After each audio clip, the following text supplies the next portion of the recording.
टोंग याओ की मीठी आवाज़ सुनाई दी, पापा, मैंने और आचेन ने इस बारे में पहले भी बात की है, और उसे भी ये प्रोजेक्ट बहुत पसंद है।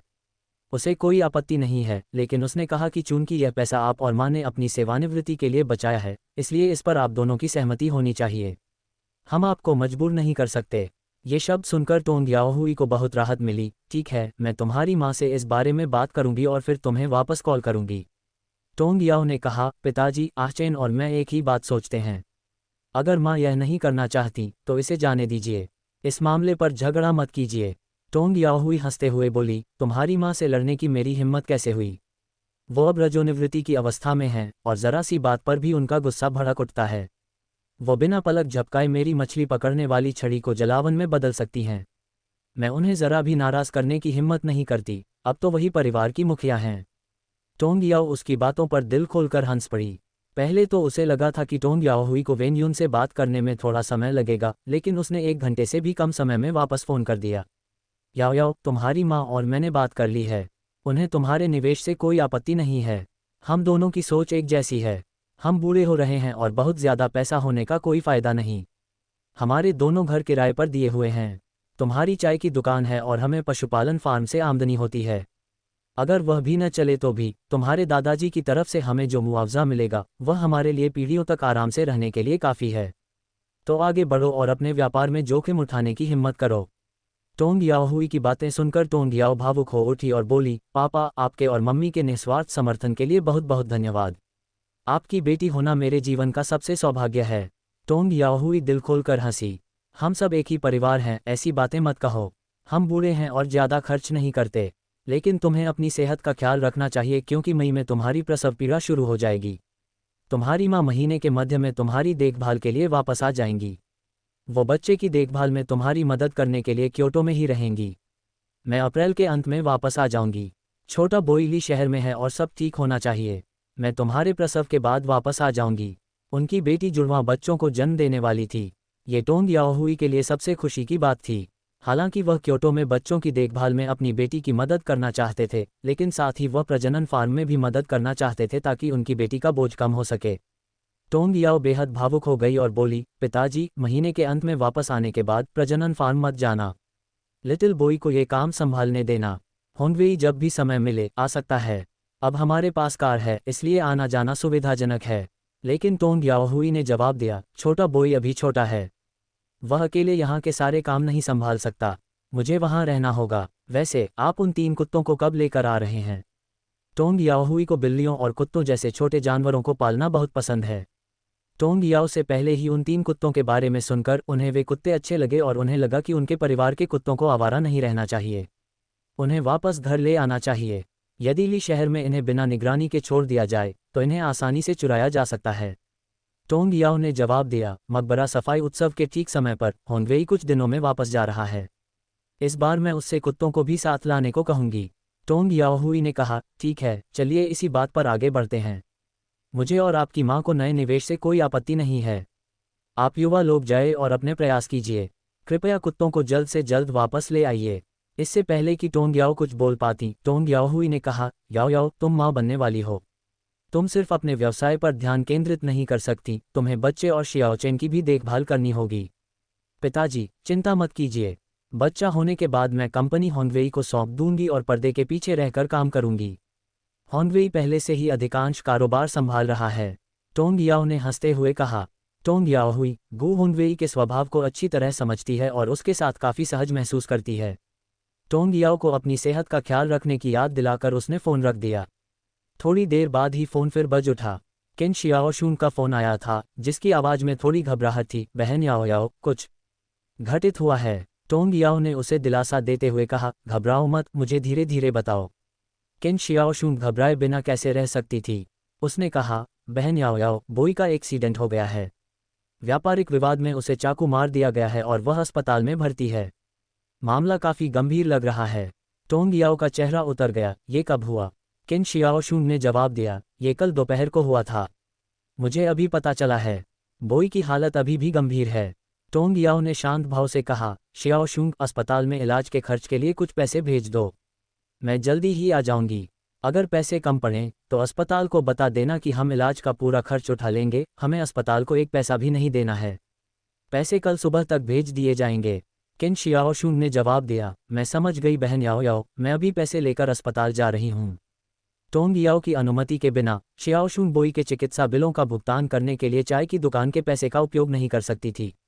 अब जब टोंग याओ ने बोल दिया है तो वह देरी नहीं कर सकती थी और तुरंत पैसे लेकर पीपुल्स हॉस्पिटल चली गई। फ़ोन रखते ही टोंग याओ दौड़कर गु होंगवेई के पास गई। जब उसे पता चला कि बोई गंभीर रूप से घायल है तो गु होंगवेई का चेहरा गंभीर हो गया। तो क्या अब हम घर चलें? वह कल घर लौटने की योजना बना रहा था, लेकिन बोई की दुर्घटना के कारण ये स्पष्ट रूप से एक आपातकालीन स्थिति थी। सी चेन विदेश में था और वापस नहीं आ सका। सी परिवार में कोई भी उपलब्ध नहीं था। झांग लिजुआन भी जल्द ही बच्चे को जन्म देने वाली थी। उन्हें निश्चित रूप से वापस लौटना था। टोंग याओ ने सिर हिलाते हुए कहा, तुम जल्दी तैयार हो जाओ, मैं भी अपना सामान पैक कर लेती हूँ और हम आधे घंटे में निकल सकते हैं। गु होंगवेई ने सिर हिलाया और फिर चिंतित होकर पूछा, याओ याओ, क्या तुम्हारा शरीर इसे सहन कर पाएगा? अगले महीने टोंग याओ की डिलीवरी की तारीख थी। वह इस समय इतनी लंबी यात्रा करने को लेकर बहुत चिंतित था। टोंग याओ ने आश्वस्त करते हुए कहा, चिंता मत करो, मैं ठीक हूँ, मेरा शरीर स्वस्थ है। वह नियमित रूप से अपने स्वास्थ्य की जांच करा रही थी और सभी संकेत यही बता रहे थे कि वह अच्छी स्थिति में है। जब टोंग याओ ने सारा सामान पैक कर लिया और दरवाज़ा खोला तो उसने देखा कि गु होंगवेई पहले से ही उसका इंतजार कर रहा था। उसने टोंग याओ के हाथ से पार्सल लेते हुए कहा, सारा सामान पैक हो गया है, चलो अब चलते हैं। टोंग याओ ने सिर हिलाया। वे एक एक करके सीढ़ियों से नीचे उतर गईं। जाने से पहले टोंग याओ खास तौर पर चाय की दुकान पर गई और गो म्याओ म्याओ को बताया। गो म्याओ म्याओ को टोंग याओ की थोड़ी चिंता थी और वह उसे बार बार रास्ते में सावधान रहने की याद दिलाती रही। टोंग याओ को सी बोई की वर्तमान स्थिति का पता नहीं था और वह पूरे रास्ते भारी मन से यात्रा करती रही। सी चेन के पास बोई के अलावा कोई और रिश्तेदार नहीं था। अगर बोई को कुछ हो जाता तो सी चेन को कितना दुख होता। बोई की चिंता के साथ साथ टोंग याओ को सी चेन के लिए भी दुख हो रहा था। वह बस यही उम्मीद कर सकती थी कि पैसा जान बचा सकता है और अस्पताल बोई की जान बचाने के लिए अपनी पूरी कोशिश करेगा। गु होंगवेई का चेहरा चिंता से भरा हुआ था। हालांकि पिछले कुछ वर्षों से उनका बोई से कोई संपर्क नहीं था, लेकिन वे बचपन से साथ पले बड़े थे। सी परिवार ने उनकी बहुत मदद की थी और वे बोई को अपना अच्छा भाई मानते थे। उन्हें उम्मीद नहीं थी कि उनके साथ कोई दुर्घटना हो जाएगी। झांग लिजुआन जल्द ही बच्चे को जन्म देने वाली थी। अगर बोई के साथ कोई दुर्घटना हो जाती तो ये सी चेन और झांग लिजुआन दोनों के लिए एक घातक झटका होता। गु होंगवेई ली शहर की ओर लगातार गाड़ी चला रहा था। रास्ते में आराम करने की उसकी हिम्मत नहीं थी। अंधेरा होने पर उसने गाड़ी धीमी की और रियर व्यू मिरर से पीछे की सीट पर बैठी टोंग याओ पर नजर डाली। उसने चिंता से पूछा, क्या तुम आगे बने सर्विस एरिया में आराम करना चाहती हो? टोंग याओ ने सिर हिलाते हुए कहा, मैं ठीक हूँ। अगर आप थके हुए हैं तो हम आराम कर सकते हैं, अगर नहीं तो बस गाड़ी चलाते रहिए। वह जानती थी कि कार में आराम करने का समय मुश्किल से ही मिलेगा, लेकिन 100 किलोमीटर से थोड़ा अधिक का सफ़र बाकी था, इसलिए वह हिम्मत बनाए रख सकती थी। गु होंगवेई ने अपने होंठ कसकर बंद कर लिए और कहा, मैं ठीक हूँ। जब तुम लगे रह सकते हो तो मैं भी नहीं रुकूंगा। टोंग याओ ने रात के अंधेरे में देखते हुए सिर हिलाया, रुकने की कोई ज़रूरत नहीं, बस गाड़ी चलाते रहो। Ina dinam bahara afara tafari ka mahala ta ora sarakom parakai lutia guma rehida, adi rata ko savisa area mem rukana sayada suraksai naho, unhem pahale li sahara jana kahi, si boy ko deke bina, use bikani mahaziza ho rahithi। उसकी बातें सुनकर गु होंगवेई चुप रहा। गाड़ी चलाते समय उसे नींद न आए, इसलिए टोंग याओ उससे यूं ही बातें करती रही। होंगवेई, मेरे माता पिता तुम्हारे कुरियर व्यवसाय के प्रोजेक्ट में बहुत सहयोग कर रहे हैं। अगर तुम्हें लगता है कि अभी सही समय है तो बोई की समस्या सुलझने के बाद हम ये प्रोजेक्ट शुरू कर सकते हैं। गु होंगवेई आश्चर्यचकित होकर बोला, क्या अंकल टोंग और आंटी वेन मान गए? हाँ, टोंग याओ ने धीरे से कहा, मेरे माता पिता बहुत सहयोगी हैं। उनका मानना है कि युवाओं को कड़ी मेहनत करनी चाहिए। खुद पर ज़्यादा दबाव मत डालो। अगर हम हार भी जाते हैं तो कोई बड़ी बात नहीं है। हम नए सिरे से शुरुआत करने के अवसर का इंतज़ार कर सकते हैं। हारने पर भी जिंदगी पहले से बेहतर है। अब जब तुम अकेली हो तो संघर्ष करने का ये सही समय है। गु होंगवेई की उम्र 20 वर्ष के आसपास थी और वह अविवाहित थे। बिना किसी झिझक के अपने करियर के लिए प्रयास करने की यह बिल्कुल सही उम्र थी। उनमें न केवल आगे बढ़ने की लगन थी, बल्कि उन्हें दूसरों की चिंता भी नहीं करनी पड़ती थी और टोंग याओ उनका पूरा समर्थन करती थी। गु जिन्यन अभी विदेश में थे और फिलहाल वापस नहीं आ सकते थे। शायद कुछ सालों में जब दोनों परिपक्व हो जाएंगे तो उनके रिश्ते का अच्छा नतीजा निकलेगा। गु होंगवेई उत्साहित हो गए और बोले, याओ याओ, मैं तुमसे पूरी तरह सहमत हूँ। मुझे लगता है कि ये 2 साल उद्यमिता के लिए स्वर्णिम युग हैं। अगर ये परियोजना शुरू हो जाती है तो मुझे इसकी सफलता का 80% यकीन है। मौजूदा हालात को देखते हुए परिवहन व्यवसाय के सफल होने की पूरी संभावना है। Visaka, Tonga Yauko Parivahana Vyavasaya Ki Labapradata Kar Akajunanata, 21 Vim Sadi Mem, Ikamasa Ki Adaya Ki Sata, Vibinakuriara Ujoga Fala Fula Rehitha, Ora Gu Hongave Bia Pain Jivana Ki Sikara Parapahamka Gatha, Kionki Vaha Yaha Janatithi, Isili Uzan Gu Hongave Ki Vyavasaya Membari Nivasa Karain Kasa Hasakiya, Eka Bara Jaba Usaka Vyavasaya Kala Para, Tavaha Befakra Hokara Malika Bana Sakatithi. जैसे ही टोंगियाओ कुछ बोलने ही वाली थी, उसने लगभग 100 metre आगे टिमटिमाती रोशनी देखी। गु होंगवेई ने भी इसे देखा और गंभीरता से कहा, लगता है आगे कोई है। क्योंकि बहुत अंधेरा था और टोंगियाओ कार में थी, इसलिए गु होंगवेई बहुत धीमी गति से गाड़ी चला रहा था। आगे की बत्तियां देखकर उसने अनजाने में ही गति और धीमी कर दी। हालांकि टोंगियाओ सतर्क हो गई। उनकी ओर टॉर्च की रोशनी पड़ते देख उसने कहा, होंगवेई, गति बढ़ाओ, चाहे कुछ भी हो जाए, बस तेजी से आगे निकल जाओ। गु होंगवेई एक समझदार आदमी था। टोंगियाओ की बात सुनकर उसने सिर हिलाया और तुरंत गाड़ी की रफ्तार बढ़ा दी। जैसे ही वे सिग्नल के पास पहुंचे, उसने सड़क के किनारे 2 आदमियों को खड़े देखा। ऐसा लग रहा था कि वे गाड़ी को रोकने की कोशिश कर रहे थे, लेकिन गु होंगवेई की गाड़ी को तेज रफ्तार में देखकर वे चौंक गए और सड़क के किनारे भाग गए। पीछे मुड़कर देखने पर टोंगियाओ ने देखा कि वे दोनों आदमी हाथों में चाकू लहराते हुए गाड़ी का पीछा कर रहे थे। उस दौर में इस तरह की घटनाएं अक्सर होती थीं। लंबी दूरी के ड्राइवरों में से शायद ही कोई ऐसा रहा हो जिसने इनका सामना न किया हो। अनुभवी ड्राइवर तो बस एक्सीलरेटर दबाकर तेजी से आगे निकल जाते थे। अगर आप रुक जाते तो किस्मत से आपको सिर्फ पैसों का नुकसान ही होता। टोंगियाओ ने अपने पिछले जीवन में ऐसी कहानियां सुनी थीं, इसलिए वह सतर्क थी। रियर व्यू मिरर में देखकर और गड़बड़ी का एहसास होने के बाद गु होंगवेई ने 1 किलोमीटर से अधिक दूरी तक गाड़ी चलाई और फिर धीरे होकर राहत की सांस लेते हुए कहा, शुक्र है आपके याद दिलाने के लिए, मैं लगभग रुक ही गया था। आगे दिख रही रोशनी को देखकर वह सोच रहा था कि क्या किसी को मदद की जरूरत है। टोंगियाओ ने राहत की सांस लेते हुए कहा, कोई बात नहीं। आजकल बहुत कुछ होता रहता है। लोग अक्सर मनमर्जी से काम करते हैं और जिनके पास कार होती है उन्हें अमीर समझा जाता है। जब तक हमारे साथ ऐसा नहीं हो रहा है, तब तक सब ठीक है। User Daura Mempaisa Kamana Basaka Asanata, Lekina Kai Avasaravadi Logabi the Jinhan Isa Avasara Ka Fayada Uthakara Galata Tarike Dana Kamaya, Thori Si Satakata Baratana Hamesa Firedemanda Hotata, and here Ki Aramem, Dusarom Ki Prati Sahanubuti Dikanshe Pahela Pani Suraksa Sunasata Karana Bahatarata। गर्भ धारण किए हुए टोंगियाओ जोखिम लेने की हिम्मत नहीं कर रही थी। रियर व्यू मिरर में टोंगियाओ पर नजर डालते हुए गु होंगवेई ने उसके शांत स्वभाव को देखा। वह उन दूसरी लड़कियों की तरह नहीं थी जो ऐसी स्थितियों में चीखने लगती हैं। इसके बजाय वह सोच रही थी कि ऐसी स्थिति से कैसे निपटा जाए। एक पुरुष होने के नाते वह उसका बहुत सम्मान करता था। याओ, कभी कभी मुझे सच में जिज्ञासा होती है, तुम्हारे जैसी लड़की जो एक बड़े शहर में पली बड़ी है, उसमें इतनी मजबूत मुश्किलों से निपटने की क्षमता क्यों है। टोंगियाओ ने मनगढ़ंत कहानी बनाते हुए कहा, मुझे बचपन से ही अखबार पढ़ना पसंद है। मैंने उनमें कई ऐसी ही घटनाएं पढ़ी हैं। तब मैंने सोचा था कि अगर कभी मेरे साथ ऐसी कोई घटना घटे तो मैं घबराऊंगी नहीं, बल्कि शांति से स्थिति को संभाल लूंगी। शायद खुद को दिए गए कई सुझावों की वजह से ही अब मुझे ऐसी घटनाओं से उतना डर नहीं लगता। मेरे पिता की शिक्षा का भी इसमें कुछ योगदान हो सकता है। गु होंगवेई ने कहा, अंकल टोंग ने तुम्हारी परवरिश बहुत अच्छी तरह से की है। टोंगियाओ मुस्कुराए, मेरे पिताजी बहुत ही नर्म दिल इंसान हैं। वह हमेशा कहते थे कि मेरी माँ मुझे बहुत लाड प्यार करती है, लेकिन वे भी मुझे उतना ही लाड प्यार करते हैं। सौभाग्य से मैं बिगड़े हुए माहौल में पली बड़ी नहीं। ये सुनकर गु होंगवेई अपनी हंसी नहीं रोक पाए। गपशप करने का मौका पाकर टोंगियाओ ने पूछा, होंगवेई, आप मिस जिन्नियन के बारे में क्या सोचते हैं। गु होंगवेई ने स्टीयरिंग व्हील पर अपनी पकड़ मजबूत करते हुए कहा, अंकल टोंग ने मुझसे पहले भी यही सवाल पूछा था। मेरा जवाब था, काफ़ी अच्छा। Yahakahat Yuvaha Hamsa, Lekina Usaka Svavavakucha Jadahai Larakom Jazahai, Tonga Yauni Tipaniki, Agara Jinayana Ka Svavava Larik Jazanahota, Agara Vahathori CB Naramahoti, Tahamam Yus Janan Ka Malkabi Namalata। गु जिन्नियन के पारिवारिक हालात के बारे में सोचते हुए गु होंगवेई ने सिर हिलाया, सचमुच वह एक बहादुर लड़की है। जियांग शहर से बाहर आना अंधेरे से बाहर निकलने जैसा है, उसका भविष्य बेहतर होगा। टोंगियाओ ने उसे याद दिलाया, होंगवेई, तुम जानते हो कि मैं क्या पूछ रही हूँ, विषय मत बदलो। असहज महसूस करते हुए गु हुनवेई एक पल के लिए रुका और फिर बोला, मैं उसे देर नहीं करना चाहता, आप मेरी स्थिति जानते हैं।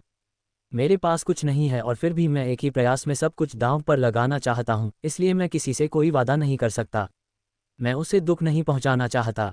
गु हुनवेई के शब्दों में निहित अर्थ को सुनकर टोंग याओ ने सीधे गुओ जिन्नियन के इरादों का जिक्र किया। जिन्नियन के देश जाने से पहले उसने अपने विचार मेरे साथ साझा किए थे। गु हुनवेई ने कान खड़े कर लिए, जाहिर तौर पर वह गुओ जिन्नियन की स्थिति के बारे में जानने के लिए उत्सुक था। टोंग याओ ने अपनी मुस्कान दबाते हुए कहा, जिन्नियन ने कहा कि अभी उसकी शादी करने की कोई इच्छा नहीं है, वह अपने करियर को लेकर बहुत गंभीर है। मुझे लगता है कि तुम दोनों एक जैसे हो। तुम्हें ज़्यादा सावधान रहना चाहिए, किसी ऐसे व्यक्ति को मत खो देना जिसे खोना नहीं चाहिए, वरना तुम्हें पूरी जिंदगी पछतावा होगा। अपने पिछले जीवन में गु हुनवेई ने प्रसिद्धि और सफलता प्राप्त की, लेकिन उन्होंने कभी शादी नहीं की। टोंग याओ को चिंता थी कि शायद वह गुओ जिन्नियन को याद करते थे। आखिरकार ऐसा प्रतीत होता था कि गु हुनवेई के मन में गुओ जिन्नियन के लिए भावनाएं थीं, जिसका प्रमाण ये था कि वह उनसे मिलने के लिए ही देश गए थे। गु हुनवेई चुप रहे, चिंतन में लीन हो गए, मानो आंतरिक रूप से किसी चीज से जूझ रहे हों। सुबह के 2 बजे आखिरकार गाड़ी अस्पताल पहुंची। गु हुनवेई ने गाड़ी खड़ी की और गर्भवती टोंग याओ को गाड़ी से बाहर निकलने में मदद की। हालांकि टोंग याओ का स्वास्थ्य अच्छा था, लेकिन इतनी देर तक गाड़ी में बैठे रहना उनके लिए आसान नहीं था। उन्होंने ड्यूटी पर मौजूद नर्स से संपर्क किया और सिबोई की हालत के बारे में पूछताछ की। उन्हें बताया गया कि उनकी सर्जरी सफल रही और वे फिलहाल गहन चिकित्सा इकाई में हैं। टोंग याओ ने राहत की सांस ली, इसे अच्छी खबर मानते हुए। माफ़ कीजिए, इस समय उनका परिवार कहाँ है? ड्यूटी पर मौजूद नर्स ने कहा, वे दूसरी मंजिल पर कमरा नंबर 202 में हैं। कल सुबह उनकी हालत स्थिर होते ही उन्हें वहां स्थानांतरित कर दिया जाएगा। अगर आप उनसे मिलने ऊपर जाना चाहते हैं तो कृपया शांत रहें ताकि अन्य मरीजों को परेशानी न हो। हमने उन्हें वह कमरा इसलिए दिया है क्योंकि उनकी पत्नी कई महीनों की गर्भवती हैं। टोंग याओ ने सिर हिलाते हुए कहा, धन्यवाद। ये देखकर कि टोंग याओ भी गर्भवती थी, ड्यूटी पर मौजूद नर्स ने कहा, आप दोनों को जल्दी करनी चाहिए। सुबह होने में अभी कई घंटे बाकी हैं। आप अभी आराम कर सकती हैं। कमरा नंबर 202 एक डबल रूम है, लेकिन दूसरे बिस्तर पर अभी कोई नहीं है। टोंग याओ ने उसे फिर से धन्यवाद दिया। वह और गु हुनवेई कमरा नंबर 202 की ओर बढ़े। कमरा अभी भी रोशन था। टोंग याओ ने धीरे से दरवाजे पर दस्तक दी और थोड़ी देर बाद अंदर से किसी ने दरवाजा खोला। दरवाजा चेन जिनलान ने खोला। दरअसल वह गहरी नींद में थी और पहले तो उसे लगा कि वह सपना देख रही है। जब उसने टोंग याओ और गु हुनवेई को दरवाजे पर देखा, आंखें मलकर उसने देखा कि वाकई टोंग याओ ही खड़ी थी। उसने हैरानी से ओह कहा। टोंग याओ ने तुरंत उसे चुप रहने का इशारा किया। आंटी, अपनी आवाज़ धीमी रखिए, हम अस्पताल में हैं। स्थिति को भांपते हुए चेन जिनलान ने तुरंत सिर हिलाकर कहा, अंदर आइए, बात करते हैं। माँ, कौन दस्तक दे रहा है? झांग लिजुआन टोंग याओ और गु हुनवेई को देखकर चौंक गई। याओ याओ, हुनवेई, आप दोनों क्यों आए?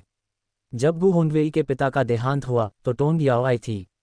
टोंग याओ का बड़ा पेट देखकर झांग लिजुआन के चेहरे पर अजीब भाव आ गए।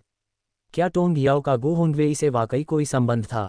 जैसे ही यह विचार उसके मन में आया, उसने मन ही मन खुद को ऐसे बेतुके विचारों के लिए फटकारा। आखिर टोंग याओ ने एक बार कहा था कि उसका गु हुनवेई से कोई लेना देना नहीं है। टोंग याओ ने झांग लिजुआन की ओर देखा, जिसकी आंखें अभी भी सूजी हुई थीं, और उसे लगा कि वह रोई थी। वह बिस्तर के पास बैठ गई और धीरे से उसे दिलासा देते हुए बोली, मैंने अभी नीचे ड्यूटी पर मौजूद नर्स से पूछा था और उसने कहा कि बोई की हालत अब स्थिर है और वह ठीक हो जाएगी, इसलिए ज़्यादा चिंता मत करो। सी बोई का जिक्र करते ही झांग लिजुआन लगभग फिर से रोने लगीं। उन्होंने अपने आंसू रोकते हुए टोंग याओ को धन्यवाद दिया। याओ याओ, बोई के चिकित्सा खर्च के लिए पैसे भेजने के लिए आपका बहुत बहुत धन्यवाद। आपकी वजह से ही बोई जीवित है।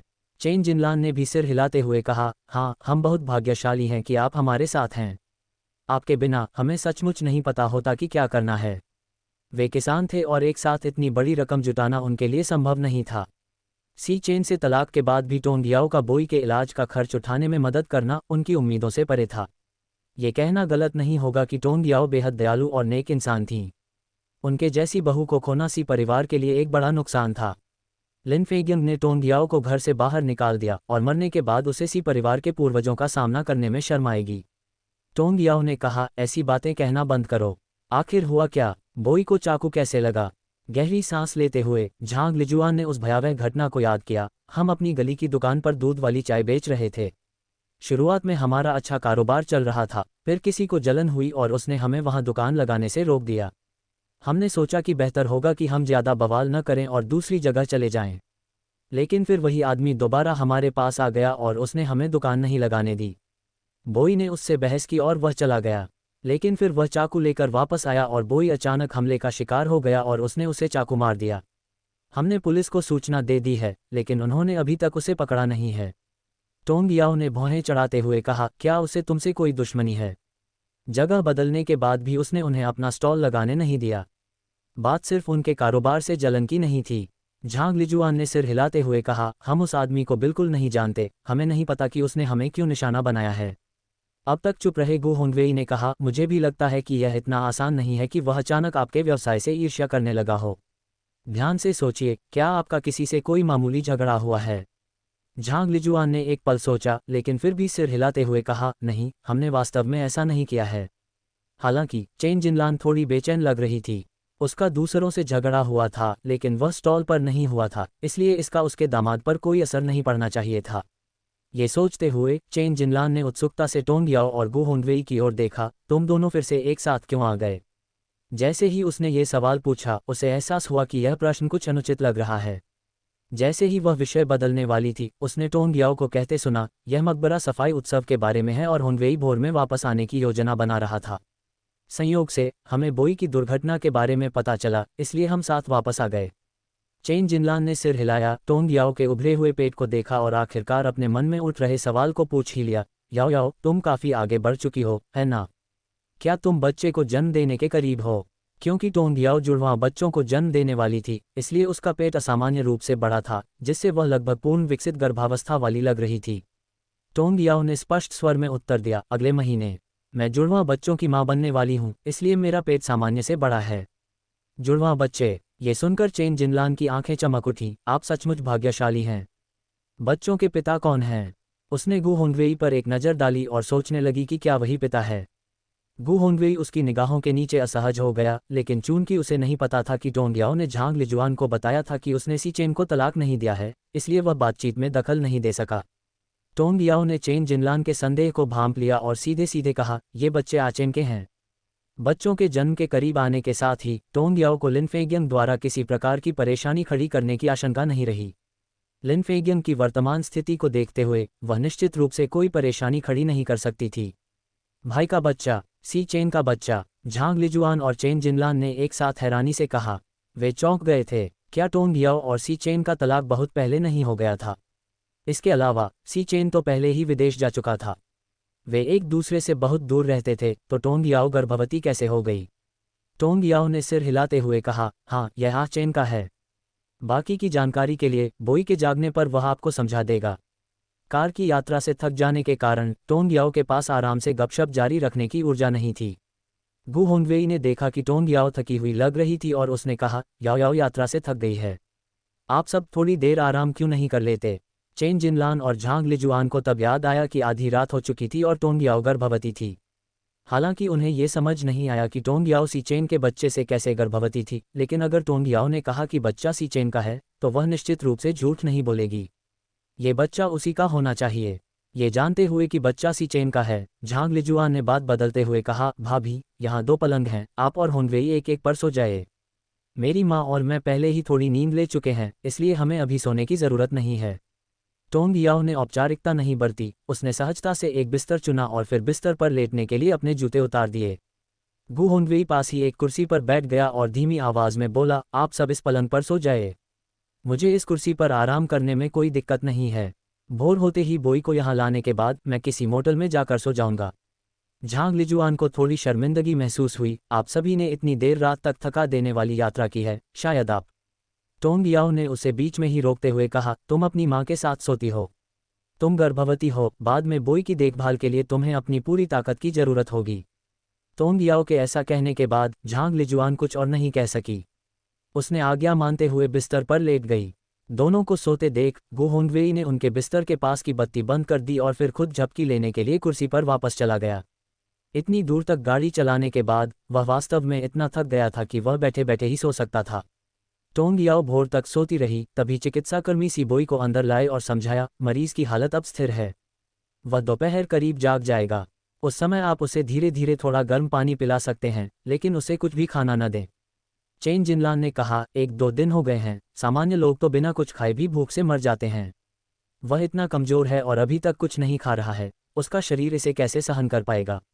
डॉक्टर ने भौहें चढ़ाकर उसकी ओर देखा और कहा, मरीज की हालत अब स्थिर है। आपको डॉक्टर की सलाह माननी चाहिए और अपने आप कोई फैसला नहीं लेना चाहिए। डॉक्टर की चेतावनी सुनकर चेन जिनलान तुरंत चुप हो गई और उसने एक शब्द भी नहीं कहा। डॉक्टर ने कुछ सावधानियों के बारे में बताया और वार्ड से चले गए, साथ ही उन्हें याद दिलाया कि अगर उन्हें किसी और चीज़ की ज़रूरत हो तो वे फ़ोन कर सकते हैं। Sina Jinalana ni Sira Hilakara Vadakia Orakoibia Prasangika Sabda Belain She Parahajakia, Jangalawana, Si Boiki Bistara Ki Pasa Bathi Dekarahithi, Majabuta Si Boiko Abaratana Kamajora Orapile Huntham Valadekakara, Vaha Muscular Sheapain Amsu Roka Pai. Tong याओ भी सीबोई को इस हालत में देखकर सहन नहीं कर पा रही थी। उसने कहा, लिजुआन, अपना ख्याल रखना। अगर बोई जागकर देखेगा कि रोने से तुम्हारी आंखें सूजी हुई हैं तो उसे बहुत दुख होगा। झांग लिजुआन ने सिसकते हुए सिर हिलाया और कहा, ठीक है भाभी, मैं आपकी बात सुनूंगी, मैं रोऊंगी नहीं। किसी कारणवश जब टोंग याओ वहां होती थी तो उसे बहुत सुरक्षित महसूस होता था। ये देखकर कि सीबोई की हालत स्थिर थी और कोई बड़ी समस्या नहीं लग रही थी, गु होंगवेई ने कहा, मैं नाश्ता खरीदने के लिए नीचे जाऊंगी। मुझे जाना चाहिए। चेन जिनलान को लगा कि होंगवेई को, जो उनसे मिलने के लिए इतनी दूर से आया था, नाश्ता खरीदने के लिए भेजना अनुचित होगा। गु होंगवेई ने कहा, कोई बात नहीं, मैं चला जाता हूँ। मैं पूरी रात बैठा रहा हूँ, इसलिए मुझे थोड़ा हिलने डुलने की बहुत ज़रूरत है। जैसे ही उसने ये कहा, चेन जिनलान कुछ और नहीं कह सकी और उसे जाने देना पड़ा। होंगवेई को वार्ड से जाते हुए देखकर उसने आह भरी। होंगवेई एक अच्छा लड़का है, काश वह एक अच्छे परिवार में पैदा हुआ होता। इन वर्षों में उसने बहुत कठिन जीवन जिया है। टोंग याओ और झांग लिजुआन के कुछ कहने से पहले ही उसने आगे कहा, उसके माता पिता आसपास नहीं हैं और उसकी प्रेम कहानी संभालने वाला कोई नहीं है। वह 20 साल का है और अभी तक अविवाहित है। मुझे उस पर नज़र रखनी होगी। अगर मुझे कोई उपयुक्त लड़की मिलती है तो मैं उसे उससे मिलवा दूंगी। होंगवेई के पहनावे और व्यवहार को देखकर लगता है कि वह बाहर अच्छा कर रहा है और उसे किसी से मिलवाना आसान होना चाहिए। पब फ्यूचर एड्स। चेन जिनलान की बात सुनकर टोंग याओ ने धीरे से कहा, आंटी, चिंता मत कीजिए। होंगवेई अभी अपने कारोबार में व्यस्त है और शादी के बारे में नहीं सोच रहा है। मेरे माता पिता ने उसकी मुलाकात एक खूबसूरत लड़की से कराने की कोशिश की है, जिसका अपना कारोबार भी है। उसे शादी में कोई दिलचस्पी नहीं है। ये सुनकर चेन जिनलान ने तुरंत गु होंगवेई से किसी लड़की को मिलवाने का विचार त्याग दिया। अगर उसे सुंदर और काबिल लड़की में दिलचस्पी नहीं होती तो उसे ऐसी लड़की मिल ही नहीं पाती। या तो वह शादी नहीं करना चाहता या फिर उसके मापदंड बहुत ऊंचे हैं। चाहे जो भी हो, अगर वह उसे किसी से मिलवाने की कोशिश करती तो उसे निश्चित रूप से तिरस्कार ही मिलता। झांग लिजुआन भी चेन जिनलान की तरह ही सोचती थी। उसे नहीं लगता था कि गु होंगवेई शादी नहीं करना चाहता। भला कौन सा आदमी परिवार बसाना नहीं चाहेगा। शायद उसके ऊंचे मापदंड होंगे, क्योंकि सी चेन ने शहर की लड़की से शादी की थी तो शायद वह भी शहर की ही लड़की से शादी करना चाहता होगा। गु होंगवेई के पहनावे को देखकर ऐसा लगता था कि वह अच्छी स्थिति में है। शायद उसे गांव की लड़कियों में कोई दिलचस्पी नहीं थी। तो उसने कहा, माँ, अगर होंगवेई की शादी करने की इच्छा नहीं है तो आपको इसके बारे में बेवजह चिंता नहीं करनी चाहिए। चेन जिनलान ने सिर हिलाते हुए कहा, ठीक है, मैं इस बारे में दोबारा बात नहीं करूंगी। टोंग याओ ने विषय बदलते हुए पूछा, बच्चे की देखभाल कौन कर रहा है। झांग लिजुआन ने कहा, बोई की दुर्घटना के बाद मेरी माँ ने बच्चे को घर भेज दिया और मेरी भाभी से उसकी देखभाल करने को कहा। मेरे पिताजी और भाई एक बांध की मरम्मत कर रहे हैं। उन्हें तो पता भी नहीं चला कि कुछ हुआ है। भगवान ही जानते हैं कि जब सी बोई घायल हुआ तो झांग लिजुआन कितनी डर गई होगी। उसके शरीर पर बहुत खून था और जमीन खून से लथपथ थी। सी बोई को शायद पता था कि उसकी चोट गंभीर है। बेहोश होने से पहले उसने झांग लिजुआन को बच्चे का ठीक से ख्याल रखने की याद दिलाई। उसने उससे ये भी कहा कि अगर वह बच्चे की देखभाल नहीं कर सकती तो उसे बच्चे को उसके बड़े भाई और टोंग याओ को सौंप देना चाहिए। उस समय उसके पास बोई की बातों पर सोचने का समय नहीं था, लेकिन अब सोचने पर लगता है कि सी बोई को जरूर पता होगा कि टोंग याओ के गर्भ में पल रहा बच्चा सी चेन का ही था। झांग लिजुआन जानती थी कि सी बोई का बचपन काफ़ी मुश्किलों भरा था। उसे डर था कि अगर उसे कुछ हो गया तो उसका बच्चा भी उसी तरह कष्ट झेलेगा जैसे उसने झेला था, इसलिए वह सी बोई के विचारों को समझती थी। टोंग याओ और उसके बड़े भाई के पास पैसे थे, वे बच्चे की देखभाल कर लेंगे। अगर वे खुद बच्चे की देखभाल नहीं करना चाहते तो वे एक आया रख लेंगे। किसी भी हालत में बच्चे को कोई तकलीफ नहीं होगी। लेकिन सी बोई को ये बात समझ नहीं आई कि अगर सच में उसे कुछ हो गया तो वह किसी और से शादी कैसे कर पाएगी। उसे सी बोई जैसा अच्छा इंसान कहाँ मिल सकता था। शादीशुदा जोड़े के रूप में अपने वर्षों के दौरान सी बोई ने कभी उसके लिए मीठे शब्द नहीं कहे, लेकिन उसका प्यार उसके लिए गहरा और स्पष्ट था।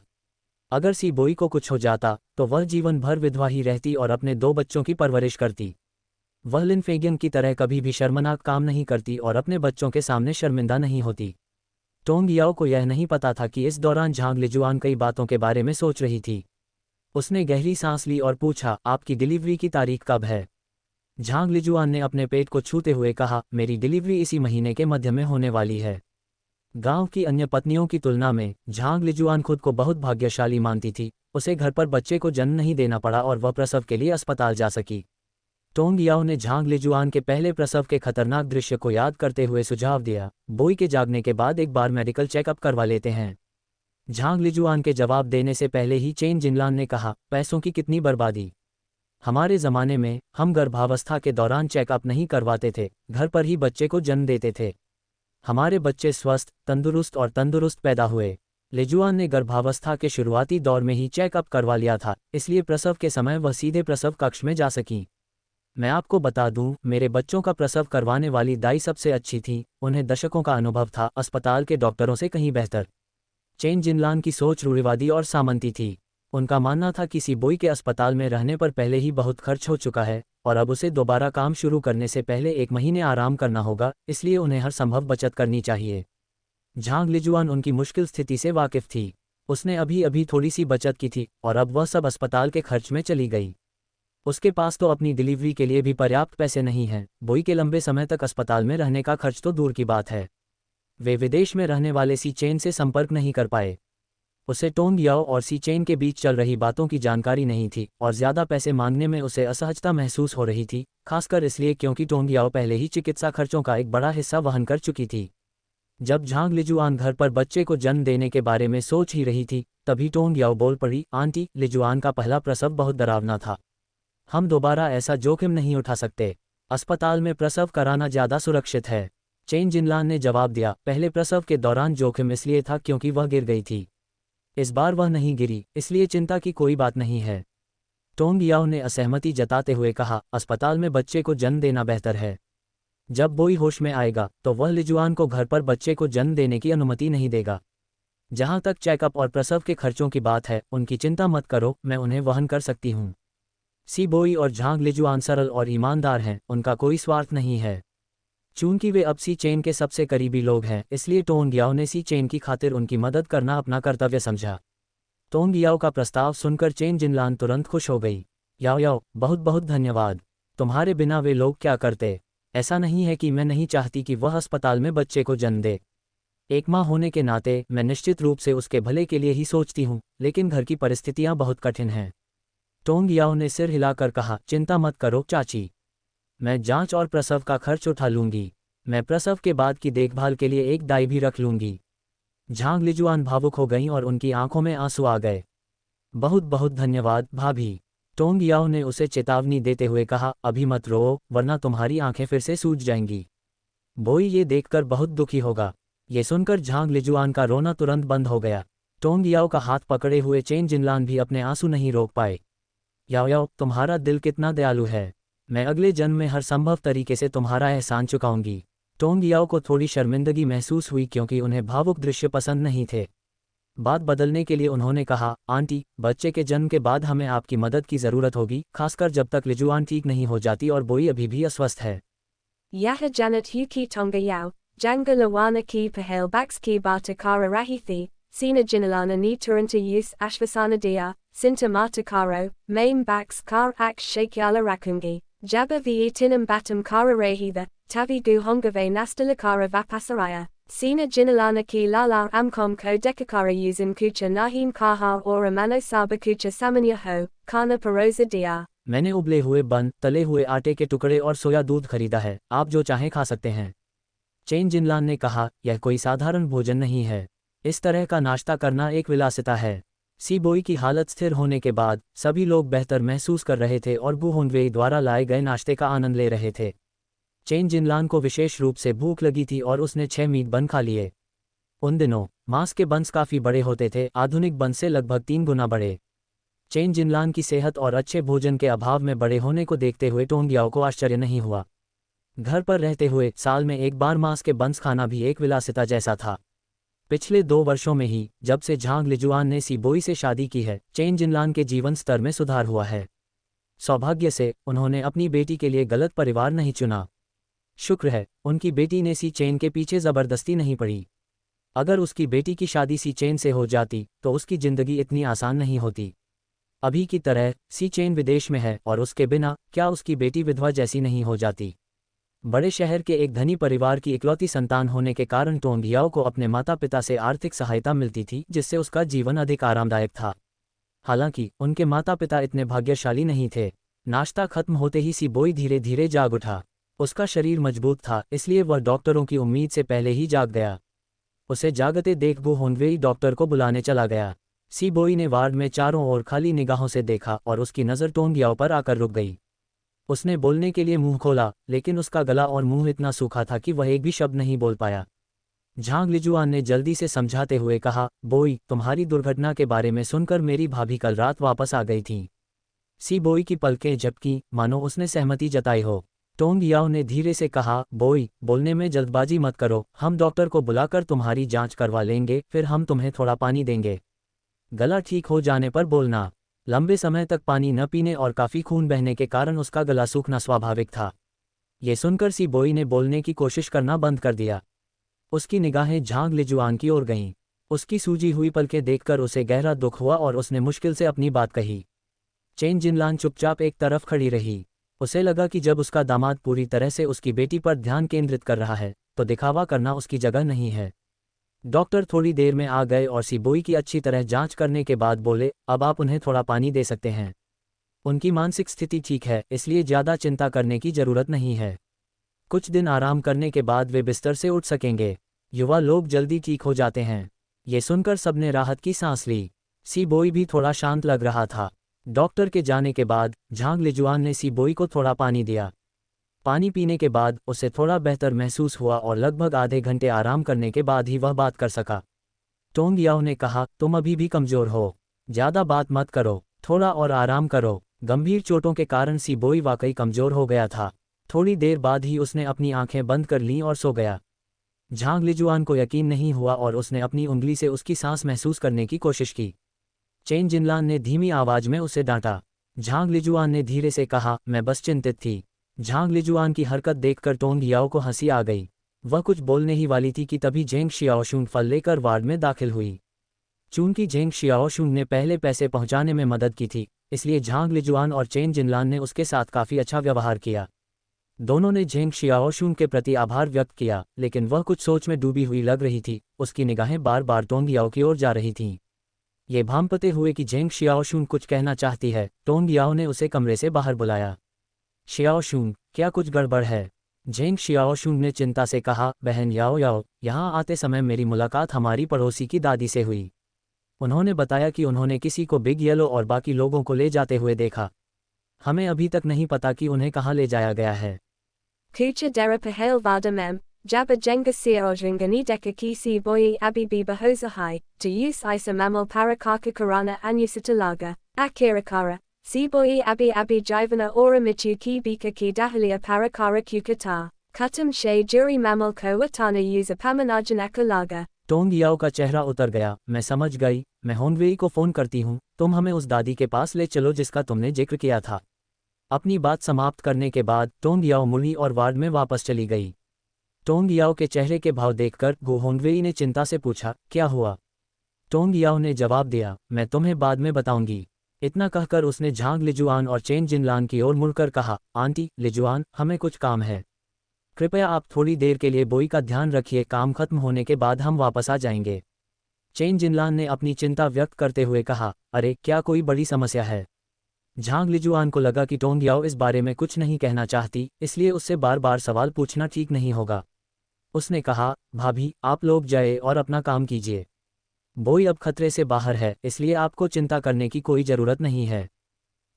टोंगियाओ ने सिर हिलाया, तो हम चलते हैं। इतना कहकर टोंगियाओ गो होनवेई और जेंग शियाओशुन को वार्ड से बाहर ले गया। वार्ड से बाहर निकलते ही टोंगियाओ ने गो होनवेई से कहा, बिग येलो और बाकी लोगों को ले जाया गया है। हमें अभी तक उनके मकसद का पता नहीं चला है, इसलिए हमें जल्दी से जांच करनी होगी। गु होंगवेई ने भौहें चढ़ाते हुए कहा, इन्हें कौन ले जाएगा? कोई कुत्ते का मांस बेचने वाला। कुत्ते का मांस बेचने वाले के अलावा वह सोच भी नहीं सकता था कि ऐसा कौन कर सकता है। बिग येलो और उसके कुत्ते आमतौर पर अच्छे व्यवहार वाले थे, साथ ही उन्होंने भूकंप के दौरान अपनी चतुराई भी दिखाई थी जिससे स्थानीय लोग उन्हें बहुत पसंद करते थे। उन्हें कैसे ले जाया जा सकता था? टोंग याओ ने सिर हिलाते हुए कहा, यह स्पष्ट नहीं है। चलिए वापस जाकर स्थिति की जांच करते हैं। तीनों झटपट अस्पताल की इमारत के निचले हिस्से में पहुंच गए। गु होंगवेई ने उन दोनों को अस्पताल के प्रवेश द्वार पर इंतजार करने का निर्देश दिया, जबकि वह कार बाहर लेकर आया।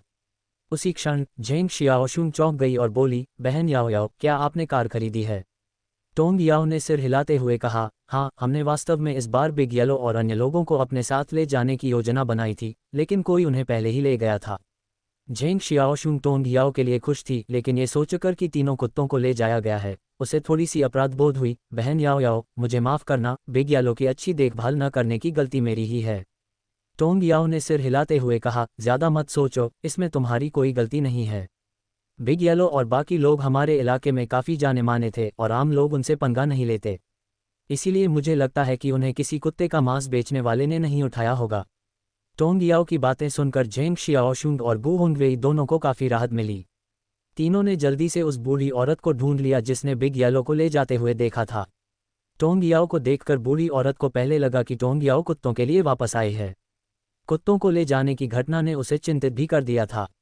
उसने उस जगह की ओर इशारा करते हुए कहा, मैंने उन्हें कुत्तों को रस्सी से बांधकर गाड़ी में खींचते हुए देखा। उस समय मैं बहुत चिंतित थी और मदद के लिए पुकारना चाहती थी, लेकिन उन्होंने इतनी जल्दी की कि कुत्तों को गाड़ी में बिठाते ही वे तुरंत गाड़ी चलाकर चले गए। मैं उनका पीछा नहीं कर पाए। वह बूढ़ी और धीमी गति से चलने वाली थी, अगर वह किसी तरह उनसे आगे निकल भी जाती तो भी वह कई फुर्तीले नौजवानों का मुकाबला नहीं कर पाती। टोंग याओ किसी तरह उसके बयान का सार समझ पाए। दादी, क्या आप कह रही हैं कि काफ़ी सारे लोग बिग येलो को लेकर कार से आए थे? बुजुर्ग महिला ने सिर हिलाते हुए कहा, हाँ, लगभग 3 या 4 युवक थे जिनकी उम्र 20 के आसपास थी, और वे आपकी जैसी ही एक वैन में आए थे। पब फ्यूचर एड्स। टोंग याओ ने जोर देकर पूछा, क्या आपको कार का लाइसेंस प्लेट नंबर याद है? लाइसेंस प्लेट क्या होती है? बूढ़ी औरत पूरी तरह से उलझन में थी। वह शायद ही कभी सड़कों पर घूमती थी जब उसके पास करने के लिए कुछ और नहीं होता था, इसलिए उसे कारों के बारे में ज़्यादा जानकारी नहीं थी। टोंग याओ ने समझाया, ये कार के पीछे की तरफ लिखी संख्याओं की पंक्ति है। बुजुर्ग महिला ने एक पल सोचा और फिर सिर हिलाया। मुझे नहीं पता, मैंने ध्यान नहीं दिया। गु होंगवेई और टोंग याओ ने एक दूसरे की ओर देखा। दोनों के दिल बैठ गए। इस समय उनके पास कोई सुराग नहीं बचा था। कुछ देर सोचने के बाद टोंग याओ ने अफसोस जताते हुए कहा, चलो पुलिस को सूचना देते हैं। जैसे ही ये शब्द उसके मुंह से निकले, बाकी तीनों ने टोंग याओ को हैरानी से देखा। ऐसा लग रहा था कि उनमें से किसी ने भी टोंग याओ से ऐसे शब्द सुनने की उम्मीद नहीं की थी, लेकिन उनके आश्चर्यचकित होने में कोई बुराई नहीं थी। उनके ज़माने में कुत्ते खो जाना आम बात थी और पुलिस आमतौर पर ऐसे मामलों में दखल नहीं देती थी। आखिरकार उन्होंने एक बड़ा पीला कुत्ता खोया था, न कि एक बड़ी पीली गाय। उनकी हैरानी देखकर टोंग याओ ने समझाया, इतना आश्चर्यचकित मत होइए। इन तीनों कुत्तों ने भूकंप के दौरान मदद की थी, ये यहाँ काफ़ी मशहूर हैं। लोग दूर दूर से इन्हें देखने आते हैं, ये साधारण कुत्ते नहीं हैं। पुलिस स्टेशन इस मामले को पूरी तरह से नज़रअंदाज नहीं करेगा। टोंग याओ की बात सुनने के बाद गु होंगवेई ने तुरंत कहा, तो हमें इसकी सूचना तुरंत पुलिस को देनी चाहिए। टोंग याओ ने सिर हिलाया और झेंग शियाओशुंग को दुकान की निगरानी के लिए वहीं रुकने को कहा, जबकि वह गु होंगवेई के साथ वैन में बैठकर पुलिस को मामला दर्ज कराने चली गई। वे जल्दी ही पुलिस स्टेशन पहुंच गए। शुरू में जब सब ने टोंग याओ को अपने खोए हुए कुत्तों के बारे में शिकायत करते सुना तो सबने उसे अजीब नज़रों से देखा। लेकिन जब टोंग याओ ने भूकंप के दौरान तीनों कुत्तों की भूमिका के बारे में बताया तो सबने उसकी बात को गंभीरता से लेना शुरू कर दिया। जल्द ही उन्होंने कुत्तों की तलाश शुरू कर दी और टोंग याओ और गु होंगवेई को घर पर खबर का इंतजार करने के लिए कहा। इंटरनेट के बिना उस दौर में खोए हुए कुत्ते को ढूंढना बेहद मुश्किल था, मानो भूसे के ढेर में सुई ढूंढना। लेकिन टोंग याओ ने हार नहीं मानी। उसने और गु होंगवेई ने उस वैन के बारे में पूछताछ की और उसका पता लगाने की कोशिश की जो वहां से चली गई थी। लेकिन ये शहर था और भले ही वहां ज़्यादा गाड़ियां न हो, फिर भी हर दिन काफ़ी संख्या में वैन गुजरती थीं। भला एक साधारण सी वैन को कौन याद रखेगा। काफ़ी देर तक खोजबीन करने के बाद भी कोई सुराग न मिलने पर टोंग याओ ने अपनी कनपटी सहलाई। उसने कहा, हम कल रात भर जागे रहे और आज पूरे दिन व्यस्त रहे। आपने भी बहुत मेहनत की है। चलिए कुछ खाने के बाद आराम करते हैं। कल हम पुलिस स्टेशन जाकर स्थिति के बारे में पूछताछ करेंगे। हालात इस हद तक बिगड़ जाने के बाद उनके पास इसे यहीं छोड़ने के अलावा कोई चारा नहीं था। गु होंगवेई ने सिर हिलाया, कार को एक नूडल की दुकान पर ले जाकर पार्क किया। कुछ नूडल्स खाने के बाद वे सी बोई का हालचाल जानने अस्पताल गए। सी बोई जाग गई थी और फिर से सो रही थी। झांग लिजुआन अपने बिस्तर पर आराम कर रही थी। टोंग याओ उन्हें परेशान नहीं करना चाहती थी, इसलिए उसने उसके बिस्तर के पास चेन जिनलान से थोड़ी देर बात की, फिर चाय की दुकान की ओर चल पड़ी। अप्रैल की शाम थोड़ी ठंडी थी, लेकिन बहुत ज़्यादा ठंड नहीं थी। झेंग शियाओशुंग और टोंग याओ चाय की दुकान पर सो रही थीं, जबकि गु होंगवेई बैठक कक्ष में एक लंबी बेंच पर कंबल ओढ़कर सो रहा था। कुत्तों के गायब होने की चिंता में टोंग याओ बेचैन महसूस कर रही थी। उसके गर्भ में पल रहा बच्चा मानो उसकी मनोदशा को भांप रहा था और असामान्य रूप से सक्रिय था। उसे नींद नहीं आ रही थी और देर रात तक उसे नींद नहीं आई। जैसे ही सुबह होने लगी, बाहर कुत्ते के भौंकने की आवाज़ सुनाई दी। आमतौर पर कुत्तों के भौंकने की आवाज़ें काफ़ी मिलती जुलती होती हैं, लेकिन टोंग याओ को लगा कि यह आवाज़ जानी पहचानी है। वह नींद से जाग उठी और यह पक्का करने के बाद कि वह सपना नहीं देख रही है, उसने बिस्तर के पास वाला लैंप जलाया और बाहर जाकर देखा। उसी समय गु होंगवेई ने भी बैठक के कमरे की बत्ती जला दी थी। टोंग याओ को जागते हुए देखकर गु होंगवेई ने उलझन में पूछा, क्या तुमने भी यह सुना? टोंग याओ ने सिर हिलाते हुए कहा, ऐसा लगता है जैसे ये दाहुआंग की छाल है। झेंग शियाओशुंग भी घर से बाहर आए और बोली, क्या दाहुआंग वापस आ गया है? उसके वाक्य पूरा होने से पहले ही टोंग याओ और गु होंगवेई जल्दी से वहां से निकल गए। बाहर कुत्ता लगातार दरवाजे पर भौंकता रहा, जिससे टोंग याओ को और भी यकीन हो गया कि दाहुआंग वापस आ गया है। उसके दिल में खुशी की एक लहर दौड़ गई। दाहुआंग नाम का कुत्ता चालाक है। अगर पकड़ा भी गया तो मौका मिलते ही भाग सकता है, और जब तक वह काउंटी के अंदर है तब तक वापस घर का रास्ता ढूंढ सकता है। जैसे ही यह विचार मन में आया, गु होंगवेई ने दरवाजे की कुंडी खोल दी। जैसे ही दरवाज़ा खुला, एक पीला कुत्ता आंगन में दौड़कर आ गया। जो कुत्ता जोर जोर से भौंक रहा था, वह टोंग याओ को देखते ही शांत हो गया। वह उसके पैर से चिपक गया और अपनी पूंछ जोर जोर से हिलाने लगा। उसके मुंह से हल्की सी सिसकी की आवाज़ आ रही थी।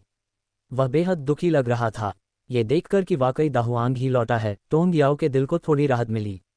उसने दाहुआंग के सिर पर हाथ फेरकर उसे शांत किया, अब सब ठीक है, तुम बच गए, बहुत अच्छा हुआ। मैं इस बार तुम्हें अपने साथ ले जाने आई हूँ। उसे दिलासा देते हुए टोंग याओ को खून की गंध महसूस हुई और उसका हाथ गर्म हो गया। उसका दिल बैठ गया। दाहुआंग, क्या तुम्हें चोट लगी है? ये सुनकर गु होंगवेई, जिसका दिल अभी अभी थोड़ा शांत हुआ था, अचानक भारीपन महसूस करने लगा। वह जल्दी से झुका और कुत्ते को उठाकर बैठक में ले गया। तभी उन्होंने देखा कि दाहुआंग की पीठ पर गहरा घाव था, खून बह रहा था। ये दृश्य भयावह था।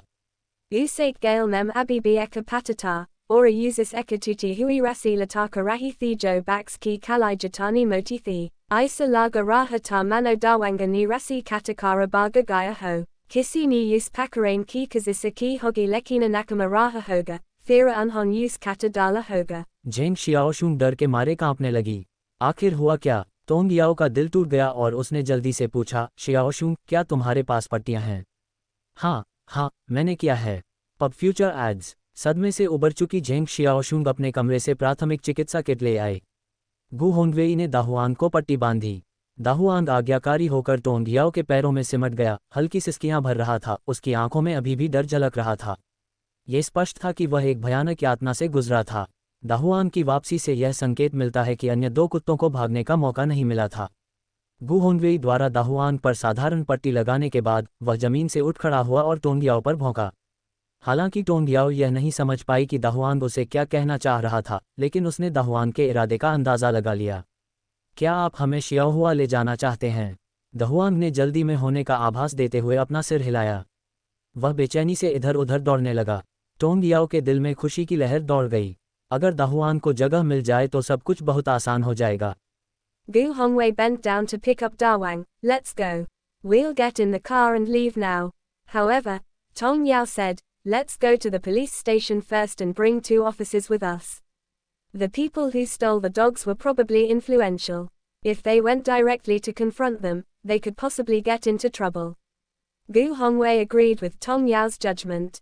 As the two were preparing to head out, Zheng Xiaoshuang wanted to follow them but was stopped by Tong Yao. You are easily afraid. In case something happens and it scares you, it won't be good. Besides, you'll be living in Li City for a while, it's best to not make unnecessary enemies. Knowing Tong Yao was looking out for her, Zheng Xiaoshuang obediently nodded her agreement. Gu Hongwei quickly drove to the police station. Hearing that a dog had returned on its own and was leading them to the others, they were more inclined to believe that the dog was unusually intelligent. They climbed into Gu Hongwei's car. At every turning point, Da Wang would bark in the correct direction. After going around for about 10 minutes, they stopped in front of a clothing factory. By then, it was broad daylight. Workers started to enter for their shift. Da Wang, filled with fear in its eyes, kept barking at the building. The moment they got out of the car, Da Wang attempted to rush inside. Just then a man came out from the factory and, seeing Da Wang, said to the person next to him in surprise, "Hey, this dog is back again. Quickly find a rope and tie it up." He then considered it might not be safe enough, so he added, "Lock it up in the cage as well, it's cunning." Previously it appeared to be the most obedient and hence was not caged, yet it dared to bite off the rope and escape. As he was speaking, he saw two approaching police officers. Seeing them, he didn't feel like tying up the dog anymore, but rather grew curious about why the police were here. He had no idea the police were here because of the three dogs. Pub Future adds. He greeted the police and offered them a cigarette, clearly a seasoned operator. "Officer, what brings you here? There were no reports from our area, were there? No report from you, but the owner of the lost dogs did." The police officer didn't take the cigarette and scrutinized the man seriously. It was unexpected that such a high-ranking person would stoop so low to steal a dog. What's wrong with being a reputable boss? Yet, he turned into a dog thief. Tong Yao and Gu Hongwei scrutinized the man as well. He appeared to be in his 40s, average height, slightly overweight, especially his belly, which suggested he enjoyed drinking and eating. "What?" The man only then noticed Tong Yao and Gu Hongwei, his gaze filled with contempt, clearly not taking them seriously.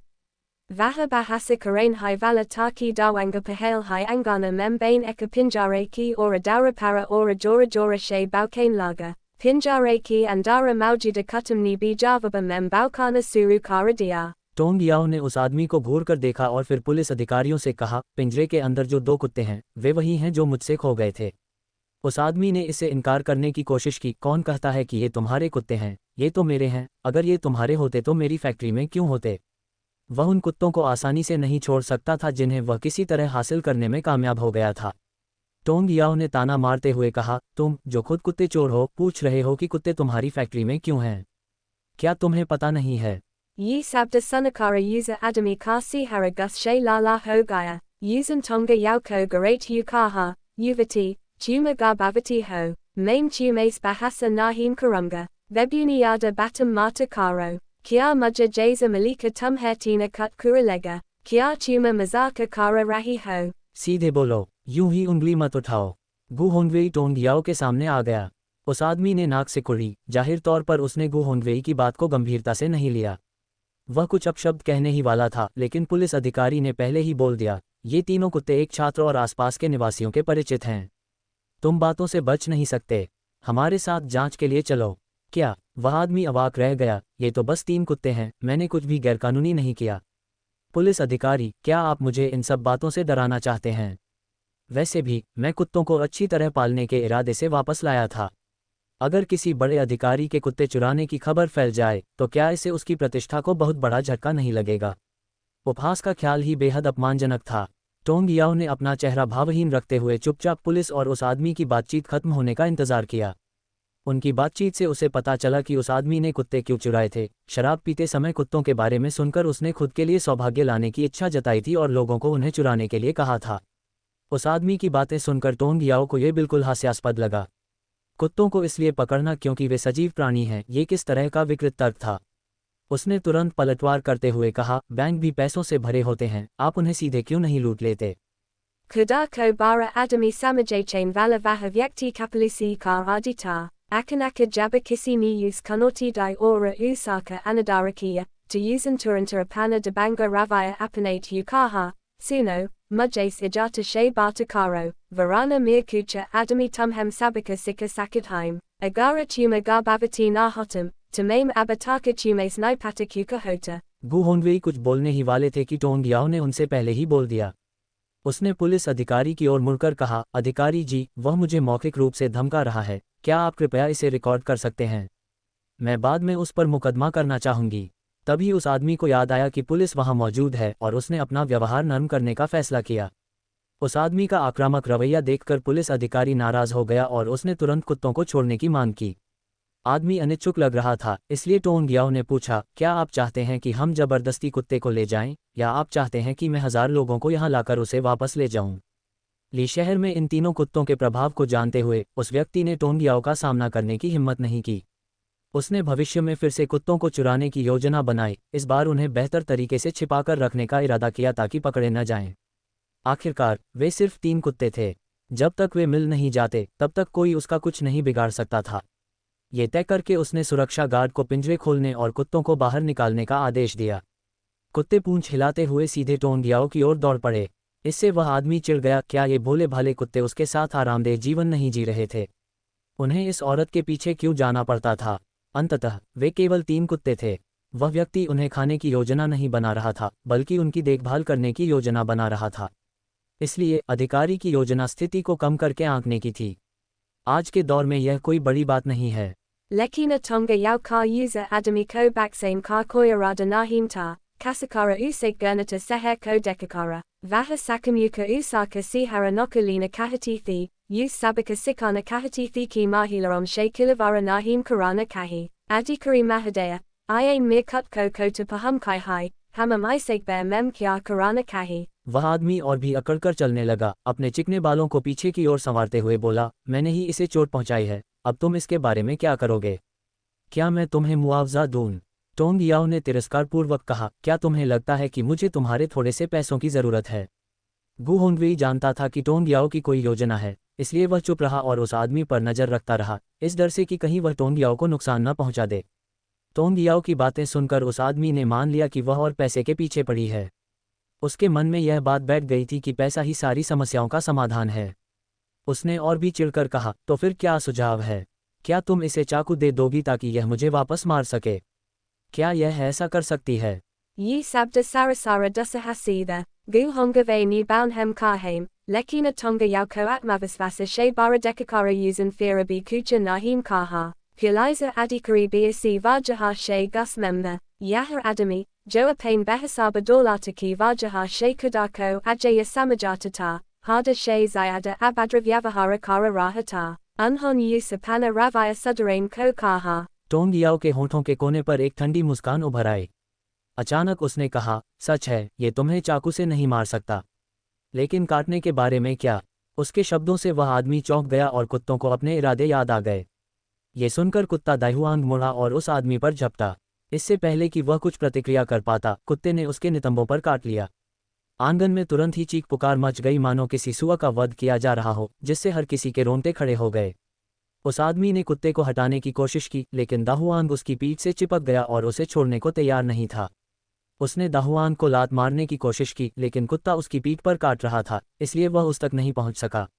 दोनों पुलिसकर्मियों ने या तो समय पर प्रतिक्रिया नहीं दी, या वे भी उस अहंकारी व्यक्ति को सबक सिखाना चाहते थे, क्योंकि वे बस वहीं खड़े रहे। द्वारपाल अचानक कहीं से आ उठा और उसने एक छुरी लहराई, मानो वह दाहुआंग पर हमला करने वाला हो।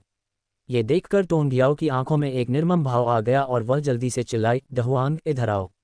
खतरे को भांपते हुए दाहुआंग ने टोंग याओ को छोड़ दिया और उसकी ओर दौड़ा। तीनों कुत्तों ने अपने दांत दिखाए, गुर्राए और उस आदमी और चौकीदार को घूरने लगे। पुलिस की मौजूदगी के कारण चौकीदार ने जल्दबाजी में कोई कदम उठाने की हिम्मत नहीं की और एक और कुत्ते के हमले से बचने के लिए अपनी चाकू को कसकर पकड़े रखा। कुत्ते के काटने से आदमी के नितंब से खून बह रहा था। ये दृश्य भयावह था। फिर भी टोंग याओ को उस पर जरा भी दया नहीं आई। उसने गु होंगवेई से कहा, उन्हें गाड़ी में बिठाओ और मेरा इंतजार करो। गु होंगवेई थोड़ा चिंतित था। मैं ठीक हूँ, मैं अभी आ रही हूँ, आप पहले गाड़ी में बैठ जाए, टोंग याओ ने कहा। ये सुनकर गु होंगवेई ने तीनों कुत्तों को कार में बिठाया। कुत्तों को अंदर बंद करने के बाद वह तेजी से वापस चला गया। तभी उस आदमी को होश आया और उसने गुस्से में द्वारपाल से कहा, किस बात का इंतजार कर रहे हो, उन तीनों कुत्तों को मार डालो। द्वारपाल ने पुलिस अधिकारी को देखा, हिलने की हिम्मत नहीं की। पुलिसकर्मी कुछ बोलने ही वाला था कि टोंग याओ ने बड़ी ही खुशमिजाजी से बीच में टोकते हुए कहा, अधिकारी जी, आपने भी सुना होगा, उसने कुत्ते को वापस आने के लिए उकसाया था। कुत्तों के हाथ नहीं होते, इसलिए वे काटते हैं। हालांकि काटने का घाव चोट के घाव जितना गंभीर नहीं होता। हम बड़े लोग दयालु हैं, हमें कोई आपत्ति नहीं है। हम इस मामले को आगे नहीं बढ़ाएंगे, मामला यहीं खत्म होता है। अंत में चेंग गनरान ने कहा, अपने व्यस्त कार्यक्रम के बावजूद आने के लिए धन्यवाद। दोनों पुलिसकर्मियों की प्रतिक्रिया का इंतजार किए बिना टोंग याओ ने मुड़कर गु होंगवेई के साथ कार में बैठकर वहां से प्रस्थान कर दिया। उस व्यक्ति को तो पता भी नहीं चला कि क्या हो रहा है। जब तक गु होंगवेई को पता चला कि टोंग याओ जा चुकी है, तब तक वह गाड़ी चलाकर जा चुका था। वह आदमी बेहद गुस्से में था और उसके नितंब पर लगे घाव से खून और भी तेजी से बहने लगा। आखिरकार उसके कारखाने के कर्मचारियों ने उसे उठाकर अस्पताल पहुंचाया। कार में बैठी और दाहुआंग के सिर पर हाथ फेरती हुई टोंग याओ को बेहद संतुष्टि महसूस हो रही थी। उसके जैसे आदमी से अपरंपरागत तरीके से निपटना पड़ता है, और जब किसी बदमाश से निपटना हो तो खुद उससे भी बड़ा बदमाश बनना पड़ता है। उसने दाहुआंग के सिर पर थपथपाते हुए उसकी प्रशंसा की और कहा, दाहुआंग कितना अच्छा कुत्ता है, हम तुम्हें बाद में चिकन लेग से पुरस्कृत करेंगे, देखो तुम कितने पतले हो गए हो। दाहुआंग सिसकते हुए टोंग याओ का हाथ चाटने लगी। शियाओ ही और शियाओ हुआ ने भी टोंग याओ के हाथ को हल्के से रगड़ा, मानो वे अपनी तड़प को व्यक्त कर रहे हों। रियर व्यू मिरर में उन 3 मोटे ताज़े कुत्तों को देखकर गु होंगवेई को आश्चर्य हुआ कि वे पतले कैसे हो सकते हैं।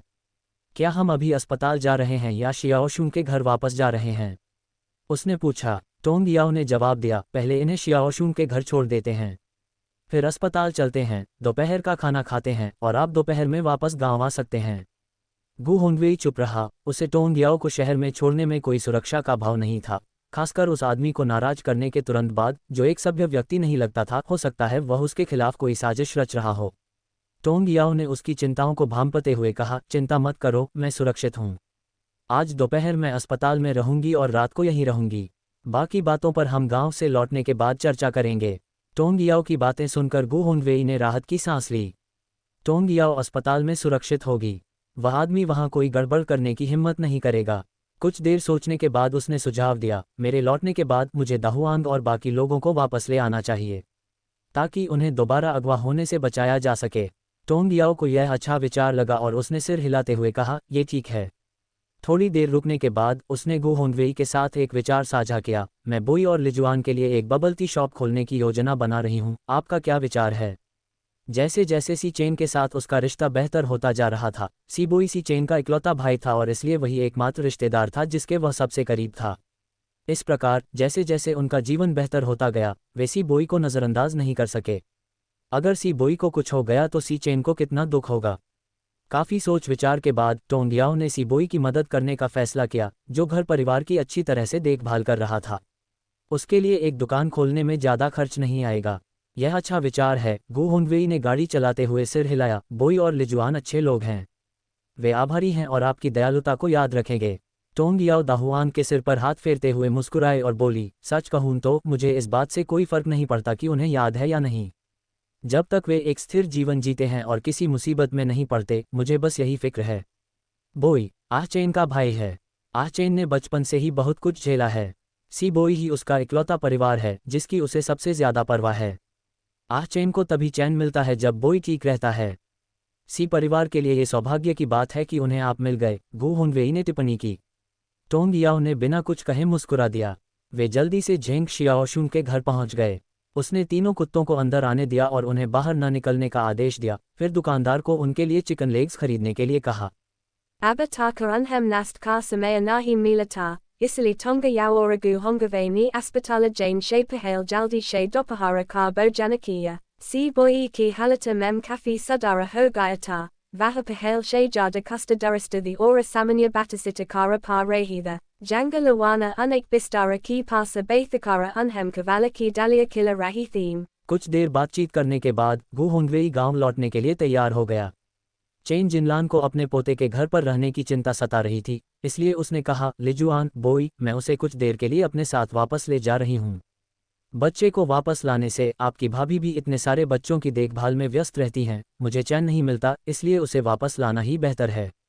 इसके अलावा लिजुआन जल्द ही बच्चे को जन्म देने वाली है, मैं प्रसव के लिए ज़रूरी सामान भी ला सकती हूँ।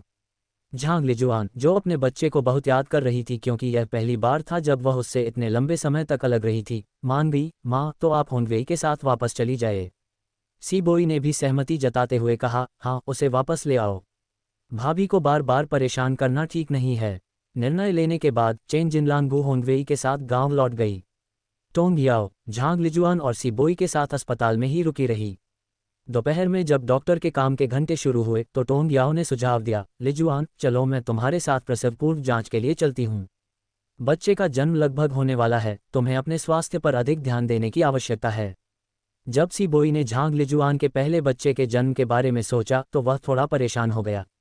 उसने सिर हिलाते हुए कहा, लिजुआन, तुम भाभी के पास जाकर अपना चेकअप करवा लो। चेकअप करवाने से हम सबको तसल्ली हो जाएगी। मेरी चिंता मत करो, मुझे नींद आ रही है और मैं थोड़ी देर सो लूंगा। सीबोई तेजी से ठीक हो रहा था, उसका मनोबल ऊंचा था, बिस्तर से उठने में असमर्थ होने के अलावा बाकी सब ठीक था। उसे वार्ड में 2 से 3 घंटे अकेले रहने में कोई परेशानी नहीं होगी। ये सुनकर झांग लिजुआन ने सिर हिलाया और सीबोई को हिदायत दी कि अगर कोई बात हो तो नर्स को जोर से बुलाए। फिर वह टोंग याओ के साथ वार्ड से चली गई। वार्ड से बाहर निकलते ही उसने घबराकर टोंग याओ का हाथ पकड़ा और कहा, भाभी, मुझे नहीं पता क्या हो रहा है। आज सुबह से मुझे अपने पेट में पल रहे बच्चे की हलचल महसूस नहीं हो रही है, जबकि वह आमतौर पर काफी सक्रिय रहता है। टोंग याओ, जो पहले उदासीन दिख रही थी, झांग लिजुआन की बातों से चौंक गई। उसने झांग लिजुआन के पेट की ओर देखा और पूछा, क्या आपने डॉक्टर और नर्स से स्थिति के बारे में पूछा है? टोंग याओ पहली बार गर्भवती थी, उसे कोई अनुभव नहीं था और वह इन चीज़ों को समझ नहीं पाती थी, लेकिन वह जानती थी कि यह अच्छी स्थिति नहीं है। Use hyudaharana ki tora paraleligi, garbavistha barhain ki sata hydonum bax garva mem lagatara halate rahatheim, kabi sotsamaya unaki halakala shay unaki nindakula jatithi, agara ve lam samaya taka halate nahim, tarunhem visazarupa shay bikani mahazyuza hotithi। बच्चों की हलचलें एक तरह से स्वास्थ्य का संकेत थीं, जिससे उसे सुरक्षा की भावना मिलती थी। टोंग याओ को इतना चिंतित देखकर झांग लिजुआन को भी एहसास हुआ कि मामला थोड़ा पेचीदा हो सकता है। उसने अपनी आशंका व्यक्त करते हुए कहा, मैं बोई को परेशान नहीं करना चाहती थी, इसलिए मैंने सोचा कि चून की प्रसव नज़दीक है तो कोई समस्या नहीं होनी चाहिए, इसलिए मैंने कुछ नहीं कहा और न ही डॉक्टर से मिली। टोंग याओ को अधिकाधिक चिंतित देखकर झांग लिजुआन घबरा गई और बोली, भाभी, क्या बच्चे के साथ कुछ गड़बड़ तो नहीं है? पहली बार जब उसने बच्चे को जन्म दिया था तब मामला बाल बचा था। अब जब प्रसव का समय नज़दीक आ रहा था तो झांग लिजुआन भी थोड़ी चिंतित थी। वह अब तक अपने मन में सब कुछ दबाए बैठी थी और अब तो सीबोई की दुर्घटना के बाद उसकी चिंता और भी बढ़ गई थी, क्योंकि उसने अपनी चिंता को और भी ज़्यादा जाहिर नहीं किया था। उसे इतना डरा हुआ देखकर टोंग याओ ने अपनी भावनाओं को दबाकर उसे दिलासा दिया, डरो मत, कोई बड़ी समस्या नहीं होनी चाहिए, हम पहले जाकर देखेंगे। झांग लिजुआन ने सिर हिलाया और जल्दी से टोंग याओ के पीछे अस्पताल की पहली मंजिल पर पंजीकरण कराने चली गई। टोंग याओ ने झांग लिजुआन को रुकने के लिए कहा और खुद आपातकालीन कक्ष में जाकर उन्हें झांग लिजुआन की स्थिति के बारे में बताने लगी। आपातकालीन कक्ष के डॉक्टर ने टोंग याओ को पंजीकरण कराने के लिए कहा और झांग लिजुआन की जांच करने के लिए उसे अपने साथ ले गए। टोंग याओ ने पंजीकरण पूरा करने के बाद भुगतान की सूचना प्राप्त की। उसके पास विस्तार से पूछने का समय नहीं था, इसलिए उसने जल्दी से भुगतान कर दिया। हालांकि भुगतान सफल होते ही उसे सूचना मिली कि झांग लिजुआन का सिजेरियन ऑपरेशन होने वाला है। Caesariana sexana ki lyristadara ki hastaksara zarurida, Doktara ni yahabi bataya ki jangalawana ki halata bahada najika hai oraturanta sajari ki zarurata hai, Anyatha, Gava mem hai sisu ki michu ho sakati hai, Yaha pusti ho gai ki sisu ki garbanala usate gale mem lipati huithi, Jo bahada kataranaka stiti thi। Tong याओ ने संक्षेप में स्थिति समझाई और उनसे हस्ताक्षर करने को कहा। सौभाग्य से उस दौर में प्रत्यक्ष संबंधियों के हस्ताक्षर करने के नियम इतने सख्त नहीं थे। वे टोंग याओ को हस्ताक्षर करने देने के लिए भी सहमत हो गए।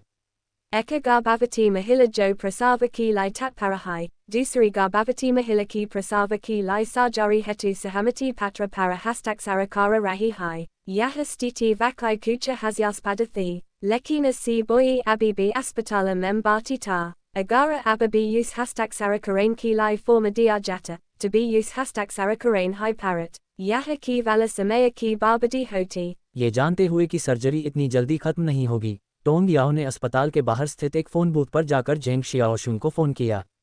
उसने संक्षेप में स्थिति बताई और उससे कुछ दैनिक उपयोग की चीज़ें साथ लेकर आने और मदद करने का अनुरोध किया।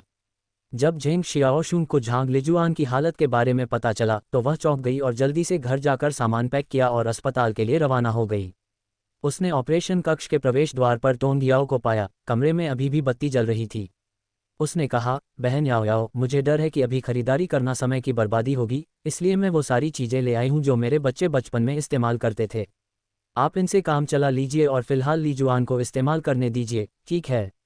बच्चे के कपड़े बहुत जल्दी छोटे पड़ जाते हैं। उसने अपने बच्चे के लिए जो कपड़े खरीदे थे उन्हें कुछ ही बार पहनने के बाद वे छोटे हो गए। भविष्य में दूसरे बच्चे की उम्मीद में उसने उन कपड़ों को धोकर संभाल कर रख दिया था। अब जब उसे पता चला कि झांग लिजुआन बच्चे को जन्म देने वाली है तो वह उन्हें साथ ले आई। टोंग याओ ने सिर हिलाते हुए कहा, लिजुआन की स्थिति अभी भी अनिश्चित है। मैं सचमुच आपको बहुत परेशानी दे रही हूँ। बहन याओ याओ, अगर आप ऐसा कहती हैं तो आप मुझे पराया समझ रही हैं। झेंग शियाओशुंग ने ऑपरेशन रूम की ओर देखते हुए चिंता से कहा, लिजुआन की हालत वाकई बहुत खराब है। दोनों प्रसव बहुत जोखिम भरे थे और इस बार तो उसे सिजेरियन ऑपरेशन करवाना पड़ेगा। User zaman mem siliki takanika utani aki nahim thi, usan sidriana dilivari karain vali garbavati mahilarom ko dekata, anak pita parasafa safa nisana dikita, mam banana vakai asana nahim ta, vaha basa yahi dua kara sakati thiki jangalawana or abaka suraksaitarayam. Tong याओ ने गहरी सांस ली, उसके लिए प्रसव बहुत जोखिम भरा है। 2 बच्चे ही काफ़ी हैं। मुझे बाद में उससे बात करनी चाहिए। दंपति को सावधानी बरतनी चाहिए और बच्चे नहीं पैदा करने चाहिए। दोनों प्रसव इतने खतरनाक थे कि अगर वे एक और प्रसव करते तो उनकी जान जा सकती थी। टोंग याओ नहीं चाहती थी कि सिबोई का खुशहाल परिवार बिखर जाए। झेंग शियाओशुंग ने सिर हिलाते हुए कहा, मैं भी यही सोचती हूँ। लिजुआन के लिए बच्चे को जन्म देना वाकई आसान नहीं है। हर बार ऐसा लगता है जैसे भूत द्वार से गुजर रही हो। उसके पहले से ही 2 बच्चे हैं और उसे अब और जोखिम नहीं लेना चाहिए। सी सेक्शन में लगने वाले लंबे समय को देखते हुए टोंग याओ को चिंता थी कि सिबोई के साथ कुछ गड़बड़ न हो जाए, इसलिए उसने झेंग शियाओशुंग को जाकर उसकी जांच करने के लिए कहा। उसने निर्देश दिया, शियाओशुंग, लिजुआन के साथ यहाँ कोई बड़ी समस्या नहीं होनी चाहिए। मुख्य स्त्री रोग विशेषज्ञ ऑपरेशन कर रहे हैं। अभी लिजुआन के प्रसव के बारे में बात मत करना, बस इतना कहना कि वह अभी भी अपनी जांच का इंतजार कर रही है। अन्यथा बोई के स्वभाव को देखते हुए वह जरूर आना चाहेगा। उसकी वर्तमान स्थिति में वह बिस्तर से उठ नहीं सकता और अगर उसका घाव फिर से खुल गया तो बड़ी मुसीबत हो जाएगी। झांग लिजुआन के बच्चे को जन्म देने से पहले ही काफ़ी चिंता है। ऐसे में उन्हें एक और सी बोई की ज़रूरत नहीं है। झेंग शियाओशुंग ने सिर हिलाते हुए कहा, बहन याओ याओ, कृपया आप भी सावधान रहें। आप भी गर्भवती हैं। उसे गर्भवती टोंग याओ पर तरस आ रहा था, जिसे अभी भी इतनी सारी समस्याओं का सामना करना पड़ रहा था। उसे समझ नहीं आ रहा था कि इन सब का कारण क्या था। पहले सी बोई घायल हो गया, फिर उसका कुत्ता खो गया और अब झांग लिजुआन की प्रसव पीड़ा बहुत गंभीर थी। सारी घटनाएं एक साथ घटित हुईं।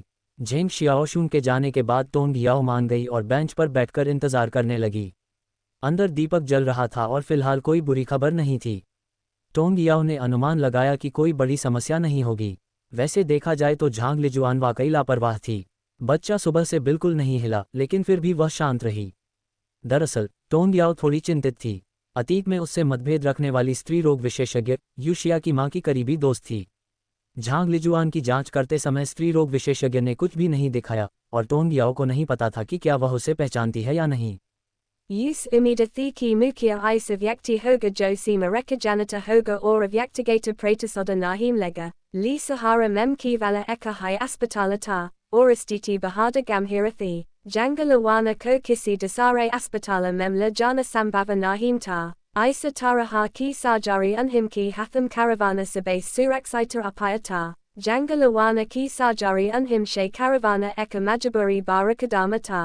जैसे ही वह सोच रही थी, अचानक ऑपरेशन कक्ष से एक बच्चे के रोने की तेज आवाज आई। टोंग याओ बेहद खुश हो गई और कुछ ही देर बाद गो नान एक बच्चे को गोद में लिए ऑपरेशन कक्ष से बाहर आए। दरवाजे पर टोंग याओ को इंतजार करते देख उसने कहा, माँ और बच्चा सुरक्षित हैं। धन्यवाद। टोंग याओ ने आखिरकार राहत की सांस ली, गो नान से बच्चे को लिया और पूछा, क्या ये लड़का है? हालांकि वह गो नान से पूछ रही थी, लेकिन उसकी आवाज में पूरा यकीन था क्योंकि गो नान ने अभी अभी कहा था कि माँ और बच्चा दोनों सुरक्षित हैं। गो नान ने सिर हिलाते हुए कहा, हाँ, वह काफ़ी मोटा है, उसका वजन 8 पाउंड से अधिक है। टोंग याओ ने बच्चे की ओर देखा और आगे पूछा, लिजुआन कैसी है? माँ की हालत भी ठीक है। मुख्य चिकित्सक फिलहाल उनके टाँके लगा रहे हैं। चिंता मत करो, गो नान ने धीरे से कहा, एक बार टाँके लग जाने के बाद उन्हें वार्ड में ले जाया जाएगा। उनके पति भी अस्पताल में ही हैं, है ना? तो उन्हें एक ही कमरे में रखा जा सकता है। झांग लिजुआन के ठीक होने की खबर सुनकर टोंग याओ ने आखिरकार राहत की सांस ली।